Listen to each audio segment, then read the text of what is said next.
तीसरा बाब। यूहन्ना बपतिस्मा देने वाले की मुनादी। उन दिनों में यूहन्ना बपतिस्मा देने वाला आया और यहूदिया के बियाबान में ये मनादी करने लगा कि तौबा करो, क्योंकि आसमान की बादशाही नजदीक आ गई है। ये वही है जिसका जिक्र यसाया नबी की मार्फत यूं हुआ कि बियाबान में पुकारने वाले की आवाज आती है कि खुदावंद की राह तैयार करो, उसके रास्ते सीधे बनाओ। ये यूहन्ना ऊंट के बालों की पोशाक पहने और चमड़े का पटका अपनी कमर से बांधे रहता था, और इसकी खुराक टिड्डियां और जंगली शहद था। उस वक्त यरूशलेम और सारे यहूदिया और यरदन के गिरदोनवाह के सब लोग निकलकर उसके पास गए और अपने गुनाहों का इकरार करके दरिया यरदन में उससे बपतिस्मा लिया। मगर जब उसने बहुत से फरीसियों और सदूकियों को बपतिस्मे के लिए अपने पास आते देखा तो उनसे कहा कि आए सांप के बच्चों, तुमको किसने जता दिया कि आने वाले गजब से भागो?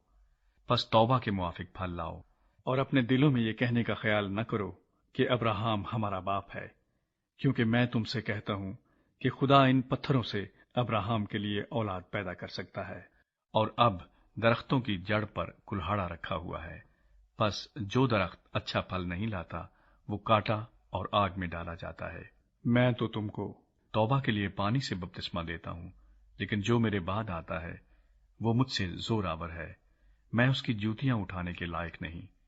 वो तुमको रूहुल कुद्स और आग से बपतिस्मा देगा।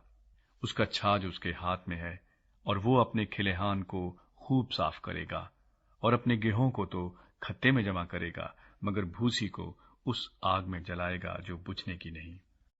यीशु मसीह का बपतिस्मा। उस वक्त यीशु गलील से यरदन के किनारे यूहन्ना के पास उससे बपतिस्मा लेने आया, मगर यूहन्ना ये कहकर उसे मना करने लगा कि मैं आप तुझसे बपतिस्मा लेने का मोहताज हूं और तू मेरे पास आया है। यीशु ने जवाब में उससे कहा, अब तू होने ही दे, क्योंकि हमें इसी तरह सारी रास्तबाजी पूरी करना मुनासिब है।